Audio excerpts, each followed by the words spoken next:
자, 먼저 저희가 서로 옆 사람 보면서 인사할까요? 네, 예수님 부활하셨습니다.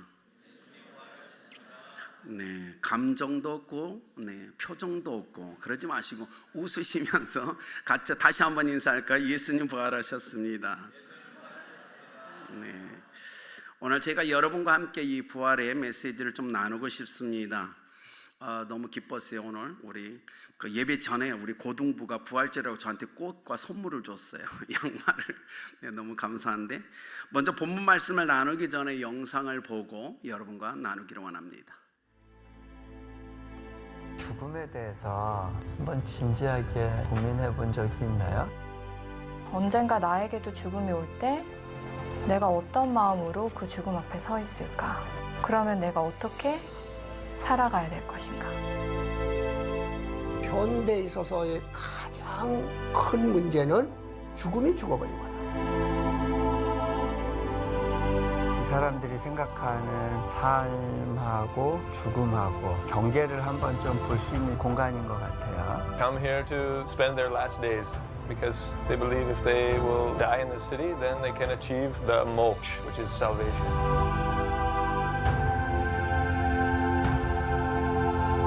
로마 박해의 순간 그 너무나 어려운 시대를 지나가면서 예수 그리스도 하나님의 아들 메시아라고 고백을 했던 거죠. 부활과 함께하는 어둠을 택하는 것이 믿어지는 사람들이 있어요.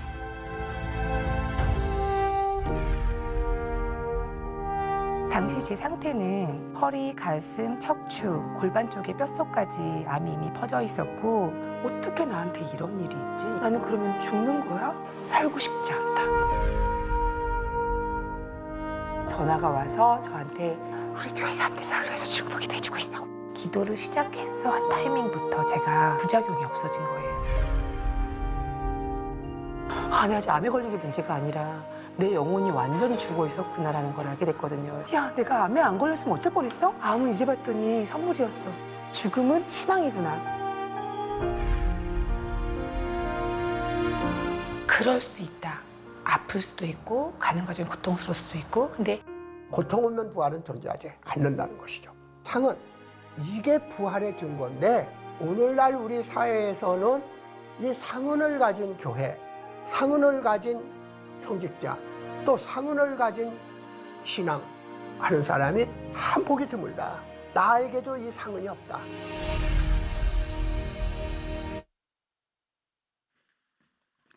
네, 부활을 먼저 나누기 위해서는 죽음이란 것을 좀 생각해 봐야 될 것 같습니다.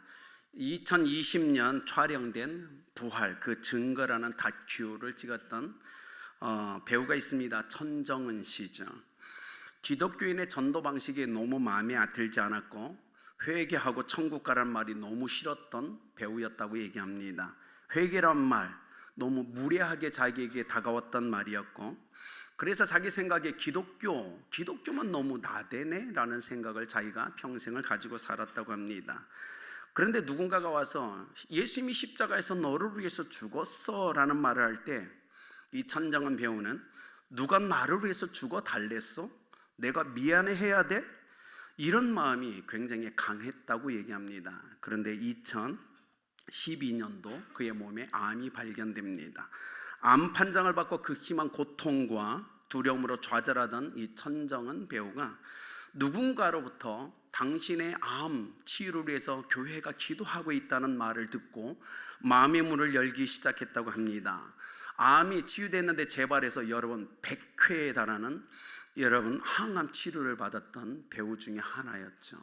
100회 이게 쉬운 걸까요?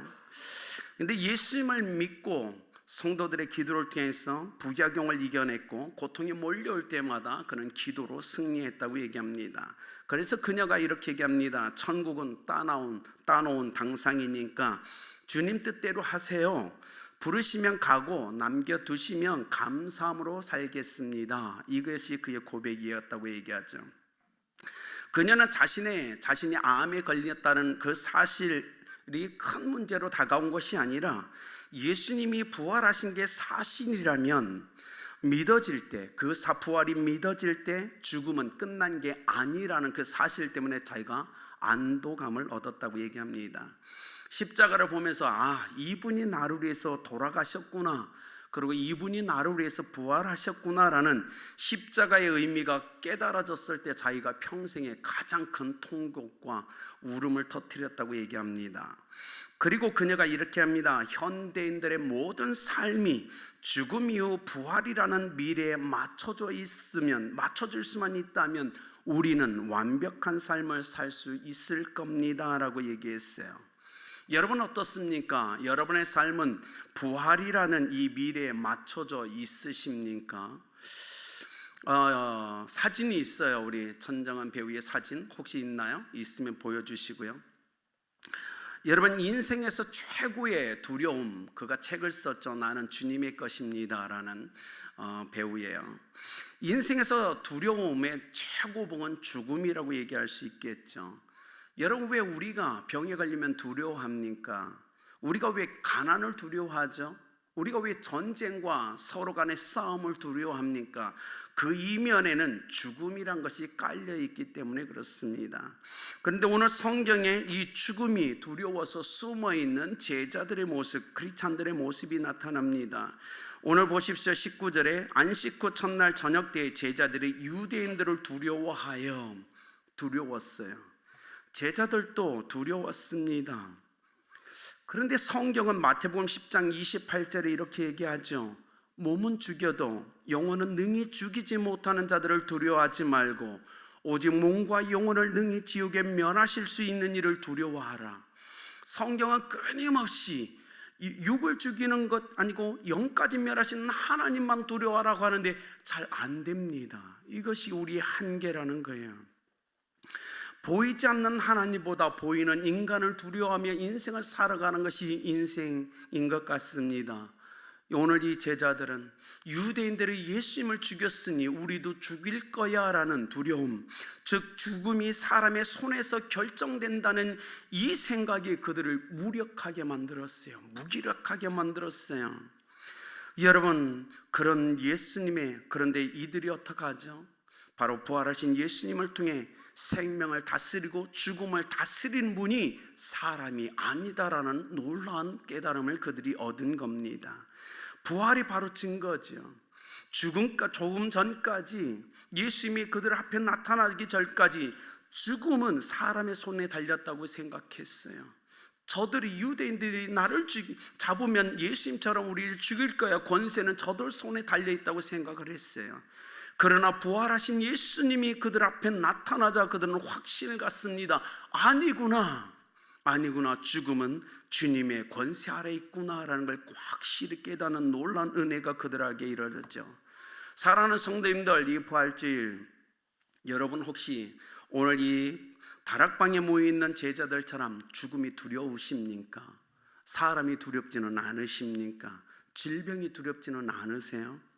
오늘 성경이 이렇게 얘기합니다. 19절, 예수께서 오사 가운데 서서 이르시되, 여러분이 만약에 죽음이 두렵다면, 사람이 두렵다면, 인생의 질병이 두렵다면 부활하신 예수님을 만나셔야 됩니다. 그분을 만나실 때 오늘 이 다락방의 문을 2중 3중으로 견고하게 닫고 두려움에 숨을 죽이고 있던 제자들이 다시 살아난 것처럼 여러분도 살아날 수 있습니다. 오늘 주님 보십시오. 2중 3중으로 견고하게 닫혀있던 문, 단번에 거침없이 차단된 이 문을 통과하여 예수님이 들어오십니다. 우리가 질문해야죠. 왜 꼭 이렇게 하셔야만 됐을까요? 주님이 문을 두드리고 문을 통해서 들어오시면 안 됐을까요? 이렇게 하신 이유가 있다는 거예요. 아무리 부활하셨지만 갑자기 죽은 사람이 여러분 눈에 앞에 나타나면 얼마나 여러분 무섭고 당황하겠어요. 그런데 주님은 문을 두드리지 않고 겹겹이 잠겨있는 문을 통과해서 그들 가운데 나타나십니다. 왜요? 두려움에 떨고 있는 제자들에게 부활의 권능이 무언지를 가르쳐줘야만 됐거든요. 왜냐하면 이 부활의 능력을 알지 못하면 그들은 평생의 죽음을 두려워하며 사람을 두려워하며 질병을 두려워하며 인생을 살 수밖에 없었거든요. 부활의 주님 자신이 모델이 되어 보여주는 겁니다. 이렇게 시간과 공간을 통과하시는 이 부활의 주님을 통해서 부활의 능력이 얼마나 강력한지를 제자들에게 각인시켜주고 싶으셨던 거예요. 여러분, 왜요? 생각해 보십시오. 이 제자들이, 유대인들이 두려워서 이 문을 2중 3격으로 닫았을 때 그들의 마음도 닫힌 거예요. 그들의 믿음도 지금 죽어 있는 겁니다. 오직 그 방 안에 두려움만 가득 차 있는 거예요. 이런 제자들, 이 방문만 닫은 것이 아니라 마음의 문까지 닫혀버린 이 제자들로는 땅끝까지로 거룩한 증인이 되게 하는 이 사명을 감당할 수 없다는 겁니다. 똑같아요. 이곳에 있는 우리나 오늘 온라인 예배하는 성도들나 우리가 사람에 대한 두려움을 갖고 있다면 우리는 전도자로 살아가지 못합니다. 부활의 증인으로 살아가지 못해요. 이 두려움을 없애는 것이 먼저라는 사실입니다. 그래서 주님이 그들을 찾아오신 거예요. 왜? 닫혀있는 2중 3중의 문을 열어 젖힐 수 있는 건 부활에 대한 확신과 능력과 믿음만이 가능하거든요. 닫혀있는 저들의 제자들의 마음을 열 수 있는 건 죽음의 권세가 사람의 손에 달린 것이 아니라 하나님 손에 달려있다는 확실한 부활의 믿음을 소유해야만 이 닫힌 문을 열고 담대히 세상 속으로 나갈 수 있었거든요. 주를 향한 믿음과 주신 사명도 그 안에 갇혀 있었지만 부활의 주님을 통해서 부활의 권능을 체험한, 그것을 직접 목격한 그들은 이제 문을 엽니다. 마음의 문을 열고 이 다락방의 문을 열고, 그리고 그들이 담대하게 사명 붙잡고 모든 인생의 주권 되신 하나님을 의지하면서 두려움 없이 거침없이 인생을 살아갈 수 있는 거예요. 바벤크의 말대로 비록 신앙인들은 땅에 발붙이고 인생을 살아가는 사람들이지만 그러나 우리의 얼굴과 우리의 눈은 항상 하나님을 향하여 있어야 된다고 바벤크가 얘기했죠. 근데 놀라운 건 우리에게 부활의 신앙과 이 믿음이었다면, 이 능력에 대한 확신이 없다면 우린 땅에 발붙이고 살면서 끊임없이 땅만 바라보며 인생을 살아갈 겁니다. 이 제자들도 동일했을 거예요. 그래서 주님은 오늘 9절에 이렇게 얘기하죠. 문들 가운데 서서 이르시되 너희에게 평강이 있을지어다. 여러분, 평강이 어떻게 옵니까? 여러분 대체 평강하십니까? 여러분 기억하셔야 돼요. 이 평강, 이건 샬롬, 이거는 평안하다, 평화하다, 화목하다 다 들어있는 단어예요. 근데 우리가 평강할 수 있는 유일한 비결이 있다면 부활하신 예수 그리스도와 나의 삶에 임재할 때만 평강이 있다는 겁니다. 부활하신 예수 그리스도께서 나와 함께 하시는 삶, 그분이 임재하시는 그곳에만 평강이 있다는 사실이에요. 여러분, 우리 경험했잖아요. 우리가 왜 삶에서 자꾸 평강을 잃어버립니까? 우리는 믿음이 있음에도 불구하고 평강하지 않아요. 왜요? 하나님이 함께하지 않거든요. 주님이 오늘 선포합니다. 너에게 평강이 있을지어다. 내가 지금 이곳에 너희와 함께 하잖아. 내가 부활해서 너희 이곳에 임재했잖아. 바로 이 시간이 너에게 평강의 시간이다라고 선포하는 거예요. 나와 함께하는 이 시간, 내가 임재하는 이곳이 여러분에게 평강이 있다라고 선포하는 겁니다. 사랑하는 여러분, 우리는 기억해야 돼요. 죽음을 이기는 유일한 비결, 바로 부활하신 예수님과 함께하는 삶을 살 때 가능하다는 사실입니다. 어린 자녀와 부모와 함께 있을 때 평안하죠. 평강하죠. 근데 어머니, 아버지 곁을 떠나 홀로 있을 땐 두려운 거예요. 부모님이 함께 있을 때만 평안한 겁니다. 여러분 경험해 보셨잖아요. 여기 있는 저나 여러분 얼마나 경험해 보셨어요. 그래도 교회에 오면 평안하잖아요. 하나님의 임재하심이 있으니까. 그러나 세상 속으로 나가서 홀로 있다고 생각할 때 평안하시던가요? 평안하시던가요? 평강하시던가요? 아니다라는 겁니다. 그래서 오늘 제자들, 두려움에 떨고 있는 제자들 향하여 원합니다. 내가 이곳에 있지 아니한가? 평강하라, 평안하라. 나와 함께하는 이 시간 너희들은 평안하라. 그리고 기억하라, 세상 끝날까지 내가 너희와 함께 할 거니 이 평강을 잃지 마라 라고 선포하고 있다는 사실입니다. 여러분, 우리가 여행하다 보면 호텔에 머물게 되죠. 호텔의 옷장을 열어보면 아주 조그만 금고가 있어요.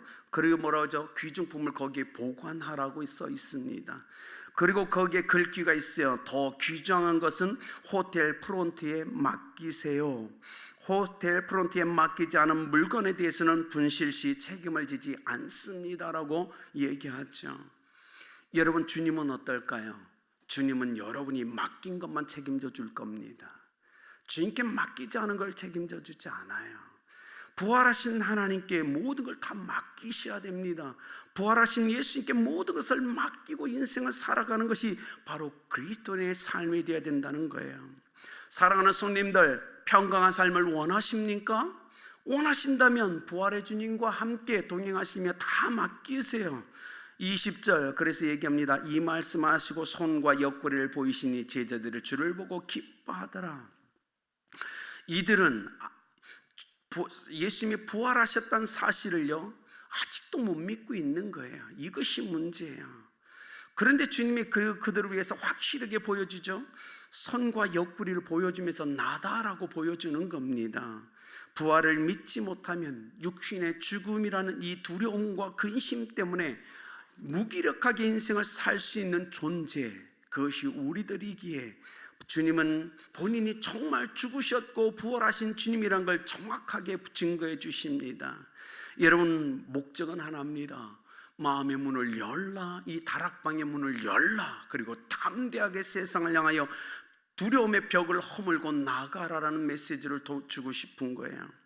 그래서 21절, 아버지께서 나를 보내신 것 같이 나도 너희를 보내노라. 부활을 목격한 걸로 끝나면 안 되는 거예요. 예수님의 부활을 목격했다면 이젠 담대하게 거침없이 두려움의 벽을 허물고 세상을 향하여 나가서 부활의 거룩한 증인이 되는 것, 그것이 주님의 목적이었어요. 그래서 21절, 아버지께서 나를 보낸 것 같이 내가 너희를 보내노라. 여러분, 부활을 믿는 그리스도인의 삶, 예가 나오죠. 사도행전 5장 41절이에요. 사도들은 그 이름을 위하여 능력받는 일에 합당한 자로 여기심을 기뻐하면서 공회를 떠나니라. 부활하신 예수를 만났던 제자들의 삶은 완전히 달라졌습니다. 이젠 사람이 두렵지 않습니다. 이젠 죽음이 두렵지 않습니다. 이젠 능력이 두렵지 않아요. 능력 가운데 죽는다 할지라도 이젠 기뻐할 수 있습니다. 왜요? 부활하신 주님을 통해서 부활이 무엇인지를 깨달았거든요. 이젠 믿음이 있거든요. 부활의 믿음이 있으니 이젠 고난 가운데서도 기뻐할 수 있는 겁니다. 문제는 이것이 저와 여러분의 모습이 되어야 된다는 겁니다. 여러분은 어떻습니까? 죽음이 아직도 두려우십니까? 아직도 사람이 두려운가요? 아직도 질병이 두렵습니까? 부활하신 주님을 만나셔야 됩니다. 그 주님과 함께 하셔야 됩니다. 그 주님께 다 맡기셔야 됩니다. 여러분 속에는 부활의 영 성령이 계십니다. 그분이 여러분 일으키실 거예요. 그러니 2023년 이 부활주의를 맞아서 철저하게 죽음의 문제를 믿음으로 해결하십시오. 두 사람이 두려운 문제를 해결하십시오. 질병이 가져다주는 두려움을 철저하게 해결하십시오. 그래서 부활을 경험했던 제자들처럼, 그 부활을 맛보았던 제자들처럼 두려움 없이 거침없이 인생을 살아가시길 예수님의 이름으로 축복합니다. 주님은 얘기했죠. 이 부활의 신앙을 소유한 제자들, 그들은 어떤 삶을 살아야 되는가? 세상에 화평을 주는 삶을 살아가야 된다. 그래서 이 삶을 위해서 주님이 두 가지 얘기하죠. 22절 23절입니다. 이르시되 성령을 받으라. 23절, 너희가 누구의 죄에 대한지 사하면 사여질 것이다 라고 선포합니다. 여러분, 부활을 믿는 우리는 세상을 화평케 하고 평강케 하는 삶을 살아가는 하나님의 사명자로 부르심을 받은 사실을 꼭 기억하셔야 돼요. 그러면 어떻게 우리가 세상을 평강케 할 수 있을까요? 두 가지입니다. 우리의 힘으로 되지 않아요. 성령을 받으셔야 됩니다.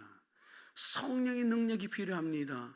두 번째, 성령의 능력을 입어 끊임없이 세상을 향하여 죄사함의 이 놀라운 십자가의 복음을 선포하셔야 됩니다. 이 두 가지를 통해서 우리는 세상을 평강케 할 수 있다고 부활하신 예수님이 우리에게 얘기하고 있는 거예요. 오직 성령의 능력으로만 가능합니다. 성령의 권능을 힘입어서 우리는 부활의 증인, 죄사함의 증인, 세상을 화평케 하는 자로 살아가야 될 줄 믿습니다. 이 부활의 복음은 여러분, 죄사함의 권세가 있음을 믿으시길 바랍니다. 그래서 이 부활하신 주님을 믿었던 제자들은 회개하고 죄사함을 받으라는 끊임없는 복음을 선포합니다. 이것은 부활하신 주님이 주신 메시지였어요. 세상을 평강교회에서 성령을 받고 세상을 위하여 회개하고 죄사함을 받으라. 그래야만이 하나님과 평강할 수 있고 너희 가운데 평강한 삶을 살아낼 수 있더라고 담대하게 선포한 겁니다. 오늘 나의 삶의 부활의 능력이, 이 은혜가 나를 완전히 휘어감고 사람을, 세상을, 죽음을 두려워하지 않고 담대하게 거침없이 살아가야 될 줄 믿습니다. 여러분, 결론을 맺을까요? 천정원 씨가 이렇게 얘기합니다. 어차피 영원한 천국이 기다리고 있으니 예수를 구주로 믿고 부활을 믿는다면 이제는요, 우리가 죽기 전에도 웃을 수 있고 평안하고 안전하다는 것을 알게 됩니다 라고 그가 얘기했어요. 여러분, 우리 중에 항암 치료를 100회 이상 받은 사람이 없잖아요. 그럼에도 불구하고 그가 얘기해요. 예수 그리스도를 믿고 부활을 믿을 수 있다면 우리는 죽기 전까지 웃으면서 평안하게 안전하게 인생을 살 수 있을 겁니다. 오늘 이 부활의 이 믿음이 여러분을 죽음에서 일으킬 겁니다. 죽음의 두려움에서, 사람의 두려움에서 이기게 할 겁니다. 부활의 믿음이 수많은 시험과 유혹에서 넘어진다 할지라도 우리를 일으켜 세워주실 겁니다. 우리의 믿음이, 우리의 사명, 이 부활의 믿음이 우리로 말미암아 사명을 감당케 할 겁니다. 부활의 믿음이 우리로 오직 하나님만을 의지하게 할 겁니다. 사랑하는 여러분, 부활의 신앙으로 뜨거워지길 예수 그리스도의 이름으로 축원드립니다. 부활의 이 신앙으로 뜨거워져야만 사람이 두렵지 않아요. 죽음이 두렵지 않아요. 질병이 두렵지 않아요. 세상을 향하여 담대하게 회개하고 죄사함을 받으라는 이 십자가의 피 묻은 복음을 선포할 수 있습니다. 여러분이 그런 삶을 살아가내시길 예수 그리스도의 이름으로 축원드립니다. 같이 기도할까요? 하나님, 우리가 믿음이 있는 체하지만 죽음 앞에서, 사람들 앞에서, 질병 앞에서 우리가 얼마나 두려워하며 인생을 살아갑니까? 하나님, 아름답게 성도들 이 부활주를 맞아서 부활의 믿음을 일으켜 주옵소서. 죽음을 두려워하지 말게 하여 주옵소서. 부활의 생명이 우리 안에 있습니다. 하나님, 사람을 두려워하지 말게 하소서. 오직 하나님만을 두려워하며 하나님께 전적 의지하며 인생을 살아가게 하여 주옵소서. 닥쳐오는 질병, 시험, 유혹을 두려워하지 말게 하소서. 우리에겐 일어날 수 있는 능력과 믿음이 있습니다.